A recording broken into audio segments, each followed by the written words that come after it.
Oh, am I sweating? I'm doing the James Brown pat. It's that Denzel from American Gangster. It's alpaca, you blot that shit. you don't want to smear it. It's that alpaca, you blot that shit. Man, I don't know. This has been a weird time for me. That's why I'm thinking about all these things. Like, as I have got more into my 40s, you start evaluating your life, you know, like where you've been, where you're going. Things are changing, but you still feel young, you know. I feel young, but the time is starting to get past me. Like, I still listen to rap music, but I can't listen to the radio because I don't know what the fuck these kids is talking about. I become that guy, you know, digging through my CD case. You see my CDs? I'm that dude.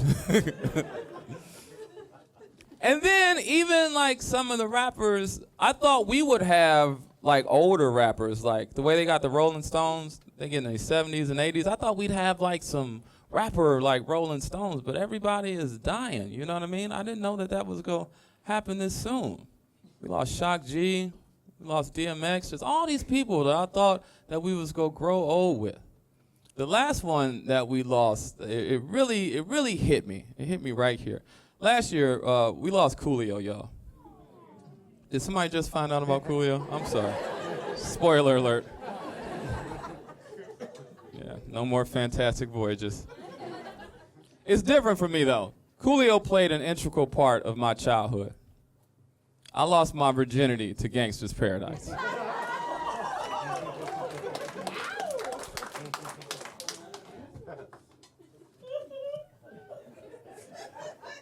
I did.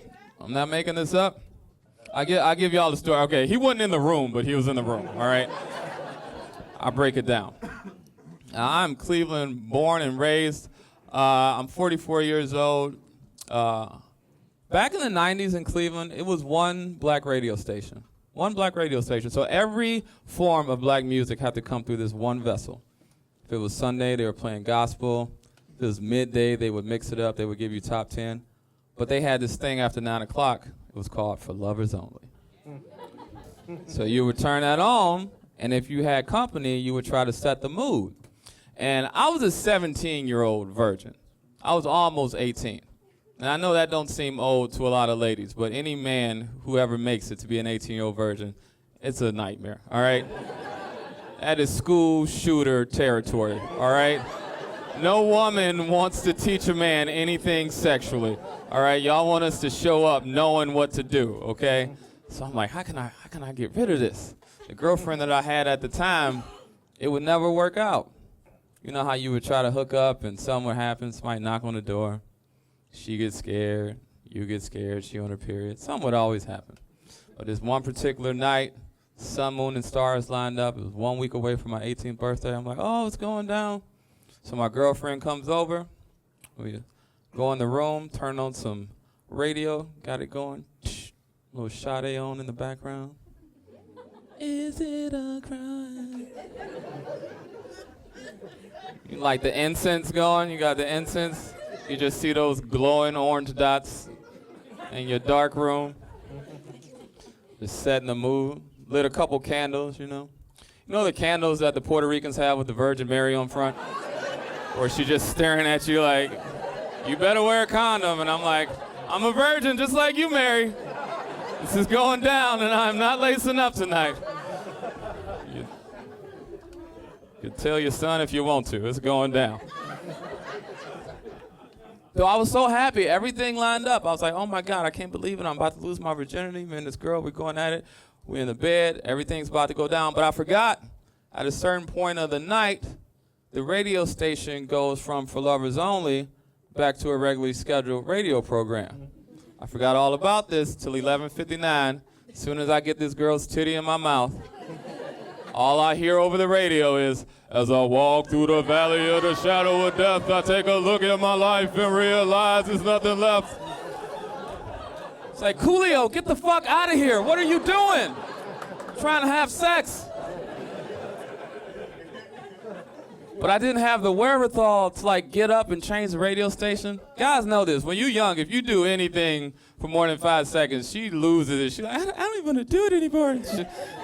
So I was like, I'm staying in this bed. This gonna be a threesome. It's me, you, and her, Coolio. Let's tear these walls up. I made it to the 3rd verse. That's as far as I got. Well, she didn't clap. I'm glad y'all enjoyed that, but she did not clap, all right? I was done so quick, the song was still on. They was still singing Gangsta's Paradise. I decided to sing to it while I was pulling my pants up. I was like, why are we so blind to see the ones we hurt? Not you, are you and me.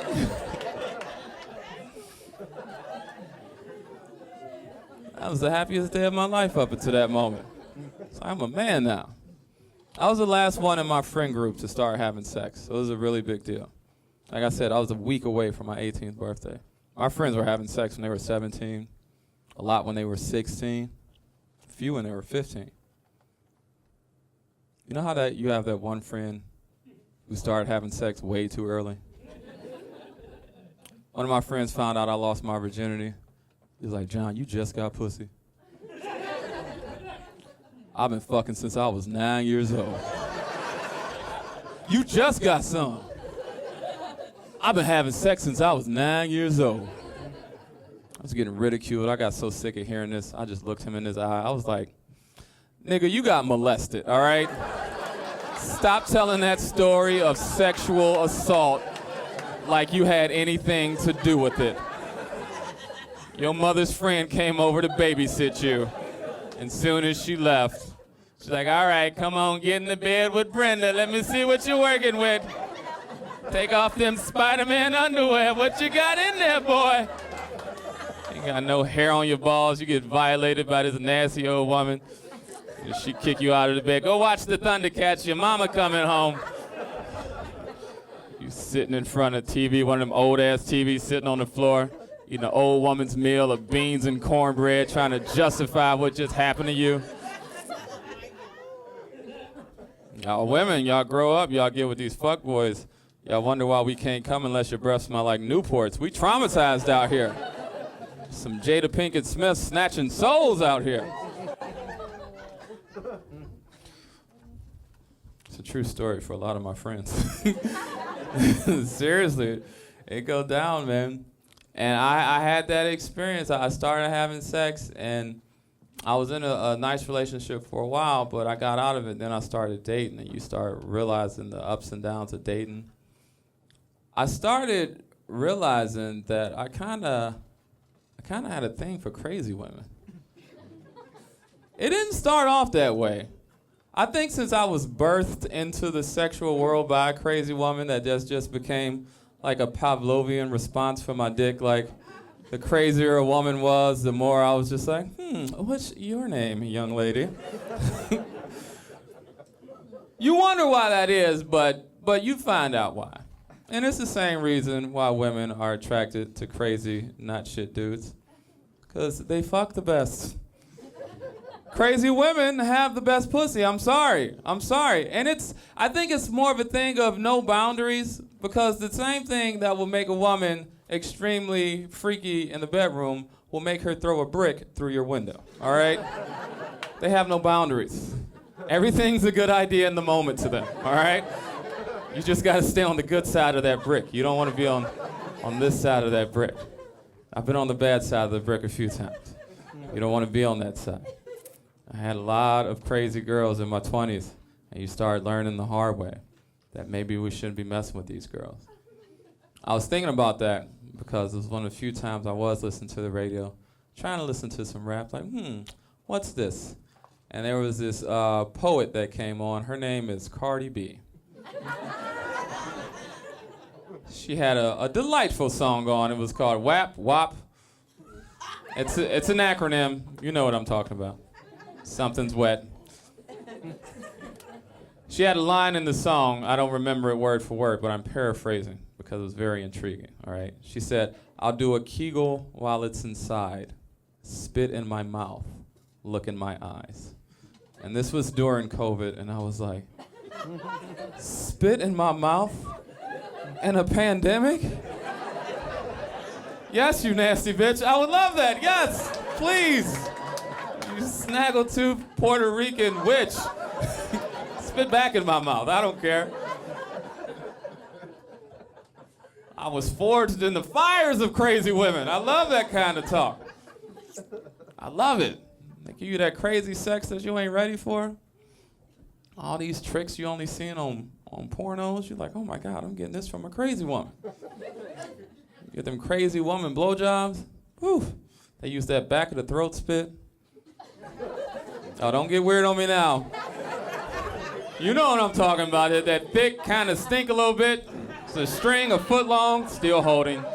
And she suck it back up. I love that. I love back of the throat spit. I'm in a relationship now. I get tip of the tongue spit. I don't like that. It's like Windex. It's like, no.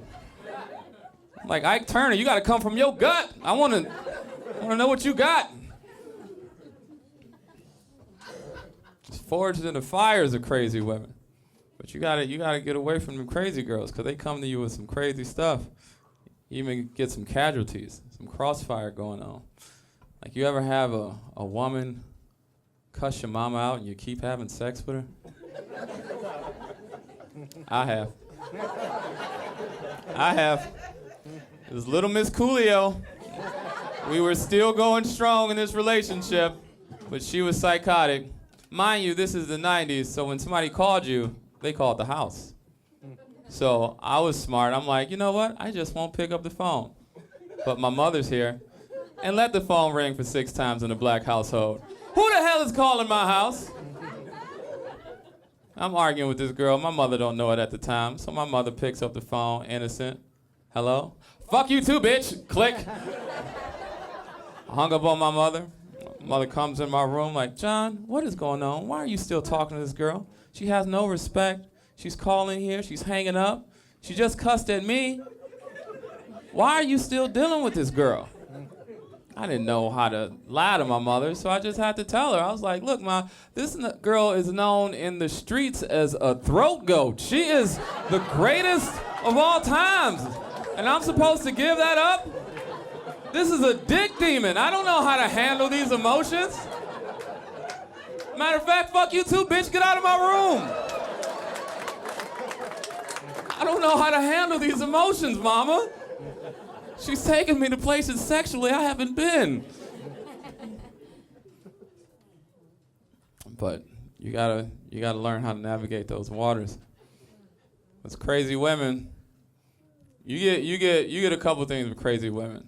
You either get that dude in the bushes waiting to OJ both of y'all, because whatever she did to him last year, she like, oh, is this the new dude?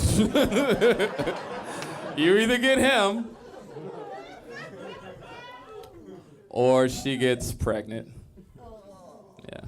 Yeah, you hear that collective sigh? That was the sound of child support falling out of pockets. Yeah, they do get pregnant. Hell yeah, they sure do. Yeah, they do. Yeah, they do. And as it happens, soon as the babies come around, the relationships don't work out. But here's what you do: you gotta stay in there. You gotta stay strong for the kids, even if the relationship don't work. So women, be good mothers to the kids. Guys, be good fathers to your kids. And women usually take the kids, and then we get hit with the child support. So pay your child support, gentlemen. Pay your child support. The kids ain't got nothing to do with this. We got to pay our child support. Thank you. Ladies, when we pay the child support, don't complain to us about how it ain't shit, okay? I can't go to my boss and tell him my check ain't shit, so please don't come to me and tell me that my check ain't shit, all right? You take that up with HR the same way I gotta do, okay? You go talk to that bitch in juvenile court who made us do this, all right? It happened. I got 3 kids. Me and my kids' mom, we get along, but not when it come to money. Every time them tiny-ass child support checks come, she got to screenshot it and just show me. SMH, shake my head. Like, I'm paying what the state told me to pay. I'm gonna get them extra stuff. Don't worry, I'm here. I'm a good daddy. I'm gonna do it. But they don't care about that. They in the moment. They just want to cuss you out. They mad at somebody. Do you think you doing something? This ain't shit. You think that little check did something? It didn't. This ain't shit. I gotta buy clothes and shoes. I don't get food stamps no more. You think this doing something? This ain't shit. Like, I have been degraded so much and had my money just downgraded, and this ain't shit, and this ain't shit, that all my niceness just went out the window. She kept saying my money wouldn't shit, and my money wouldn't shit, and then finally I was like, well, you know what? That's what you get for letting the fry cook bust nuts in you. What kind of money did you think I had? I was sneaking home chicken wings and cheese fries when we was together. Did you really think I had a stack of hundreds under my bed that I was just saving up when the kids got here? I had to catch the bus just to fuck you. Did you think I had a Cadillac in the driveway? Just waiting for the right occasion. Do you know how degrading it is to catch the bus to get pussy? You got a bag of chicken wings, an expired condom, and a transfer. Like, this bitch better be home. Oh, because they all live in shitty neighborhoods. And this one lived in East Cleveland, boy. Man. I'm telling you, I had to break it down to her. I was like, you kissed a frog, and you thought I was going to turn into a prince. I am still a frog, all right? You're lucky you ain't get warts fucking with my no condom wearing ass, all right? You fuck with broke dick, you will get these broke dick problems, all right? I will see you at the PTA meeting, bitch. I talk shit, but it's ultimately the stuff that I deal with as a dad, it's still easy because I'm weekend dad, you know what I mean? As much baby mama drama as you deal with, she still got the kids, so you know what I mean? My job is still easy. I just got to show up on the weekend and throw wads of money at my kids and say, that bitch lying, and just, just throw 20s at them. You know your mama lying.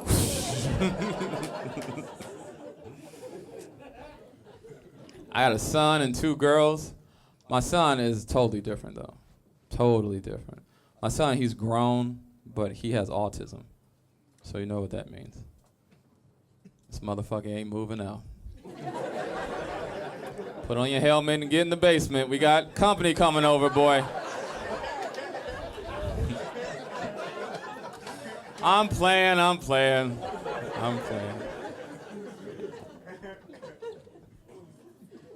We shove an Ativan down his throat first, and then we slowly walk him downstairs. Like, okay, we go watch some TV, and then you go lay down. Okay. No, my son is awesome. My son is awesome. And autism is so prevalent now. And everybody knows at least somebody who knows somebody who deals with it. And once you start finding out about autism, you realize that these people are just like you and me. They just have communication problems. Some are more severe than others, but they're pretty much just stuck in their body, and it's your job to learn a way to communicate with them so they can communicate with the world. And that's what we do. My son is smart. He's handsome. He has a way to communicate, and we're making it through. So it's not even autism that really bothers me. What I don't like is every normal person putting the weirdos in their life into our autism pile. Like, stop doing that shit. Like, all you normal people in the audience now, every week I hear somebody say they think they know somebody who's on the spectrum. Everybody don't have autism, y'all, all right? Some of y'all friends are just stupid, okay?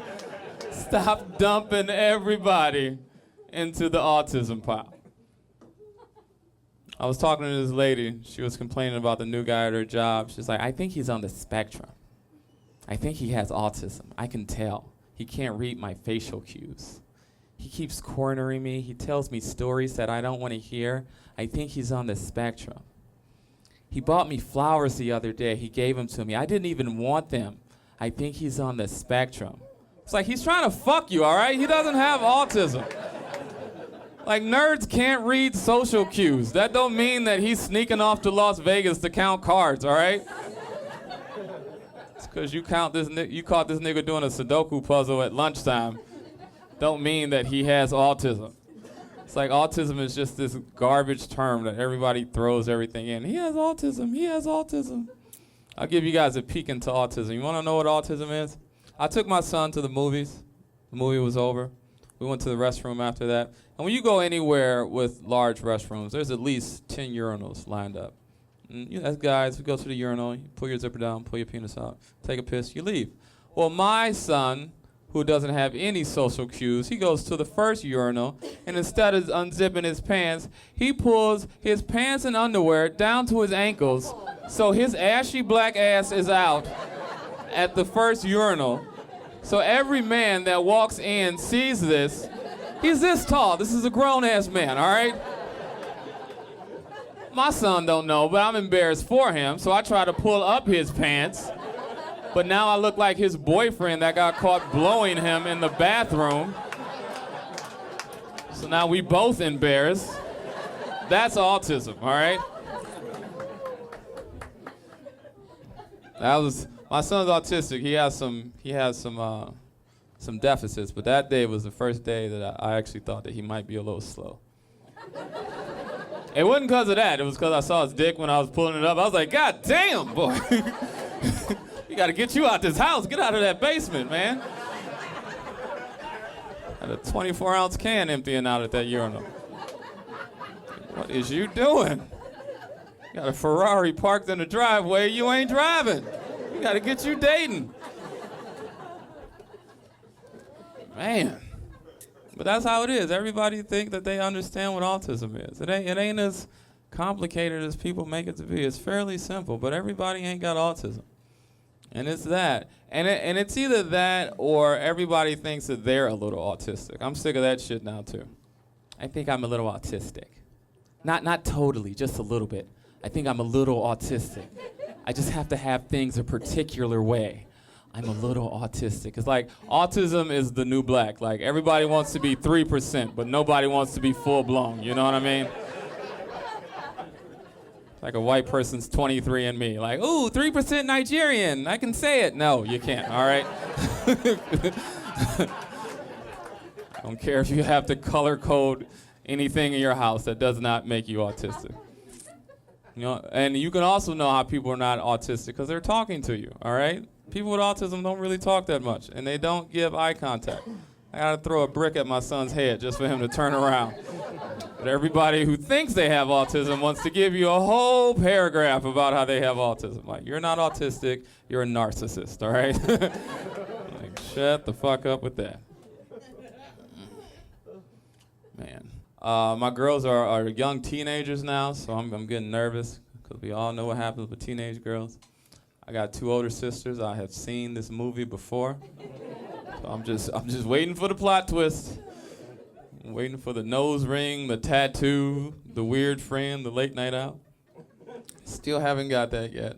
Being dad with girls too, it's still a little different because the mom gets a lot of that. I get a lot of the angel, you know. They like to hide. What I deal with my kids is more generational. It's stuff that you didn't realize. Like, wow, I'm getting old because it was not like this for me when I was a kid. And I realized that when I talked to my girls. I did one of my throw money at them weekends. I'm like, ooh, it's about to be school. Let's go school shopping. I'm all excited because I didn't go school shopping as a kid. We went to the Goodwill. We went to the Goodwill, or you got hand-me-downs, and when you're a boy with 2 sisters, you really don't want hand-me-downs, all right? I was the first transgender kid at my school.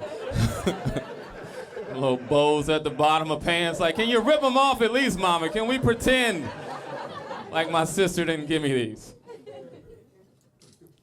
So yeah, my girls, I wanted to take them out, and I wanted to get them some clothes. But they don't like going out and buying clothes, and I didn't know what it was until my daughter, she finally said, she was like, Dad, we don't go out to buy clothes. We get all our clothes online. I was like, really? How do you know you fit it? She was like, I can just tell. I was like, well, where do you get your clothes? She's like, we get all our clothes from Shein, Daddy. Shein. I did not know what Shein was. I had to look it up. Apparently Shein is some Southeast Asian website that sews all of our daughters' dresses together. I did not know this was a thing. Now, very reasonably priced. These dresses are only $10 or $15, but they're cheap as shit. It's a Cinderella scenario. They're not gonna make it through half the day. Ladies, if your titties start sweating, that thing's gonna be topless, because the salt in your titties is just gonna eat through any Shein outfit that you are wearing. So it's a one-time wear, all right? At least don't throw it in the dryer. I had to tell my girls, I was like, let's go somewhere where y'all can try these on. So if you don't fit them, you can give them back or at least get a receipt. They didn't want to do that. I finally convinced them. I'm like, let's go to the mall. It's still a good time. There's got to be one mall left, right? We went to the mall, and they didn't like it. I'm literally dragging them through, and I'm like, I'm giving you money. Why don't you? Your mama been begging for this money. I'm giving you this money. And they were sad the whole time until we got to this one store. And then they brightened up, and I looked, and the store was called Hot Topic. I'd never been to a Hot Topic before. I'm like, what is this? My youngest, she's in there because she loves all the Hello Kitty stuff. So I'm like, oh, this is nice. But then I saw all these, like, dark clothes, and it's just gothic. And I'm like, wait a minute, I got two little black goth girls? I didn't know they made those. I knew y'all was sad, but I didn't know you was that sad. I didn't put the clues together. I didn't realize they was wearing their braids over one eye and sitting crisscross applesauce on the couch playing Roblox, just angry at the world. Like, I know your mama's a bitch, but you ain't got to be that angry.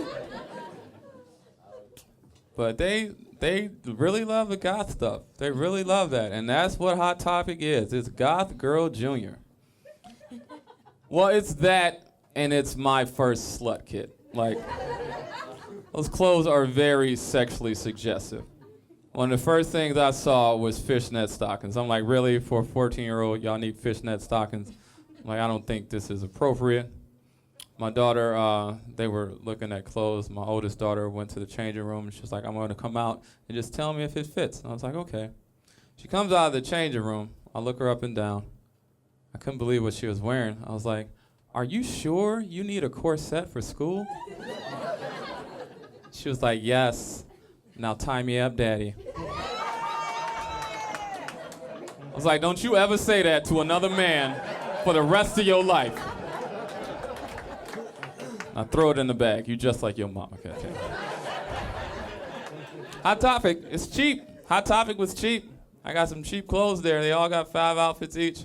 Less than rent money. I was like, you know what? I'm on board. I'm going to regret this in 2 years, but whatever, keep y'all in my good graces. So I like Hot Topic now.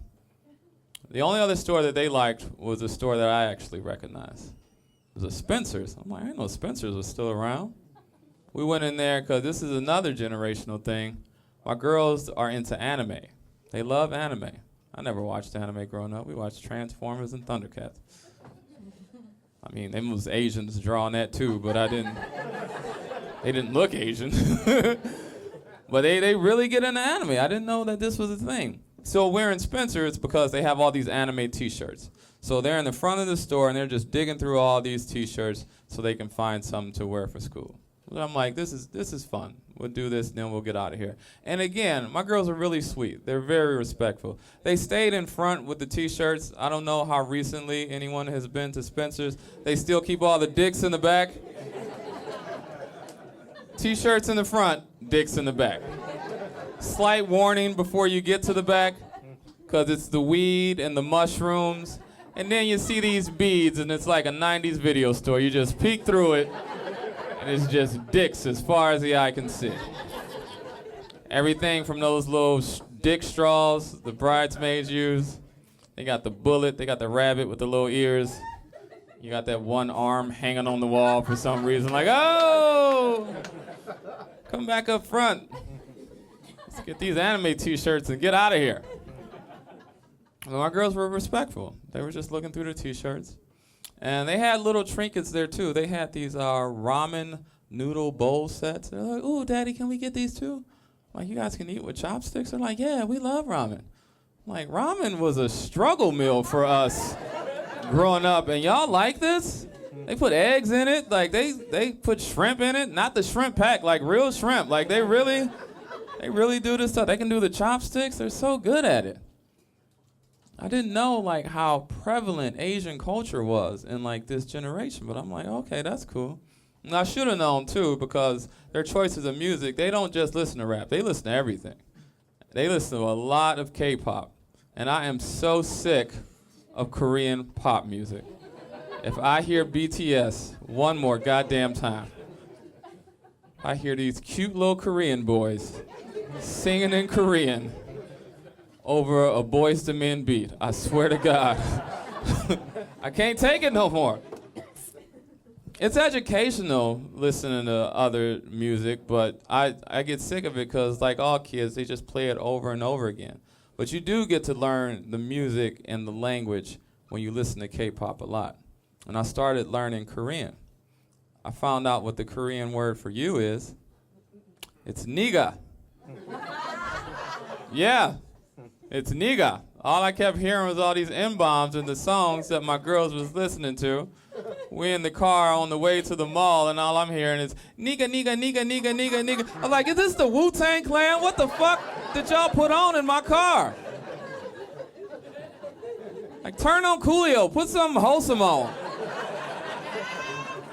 I don't want to hear this. That's the weird thing. I did not know, again, generationally, that Asian culture was that big with kids. You know what I mean? And my kids, they stay in the suburbs. And I grew up in the city. I grew up poor. And this happens for anybody who grew up poor, but particularly black people. When we grow up poor, but then we move to the suburbs, our family that still stay in the hood, they like, all right, don't be turning them kids white now. Don't be turning them kids white. But I didn't know they was gonna turn Asian somehow. Like this was some Pearl Harbor sneak attack shit. Like, where did this come from? Got my kids eating with sticks and calling me all kinds of niggas? Like, what is... I'm John Armstrong. Thank y'all so much.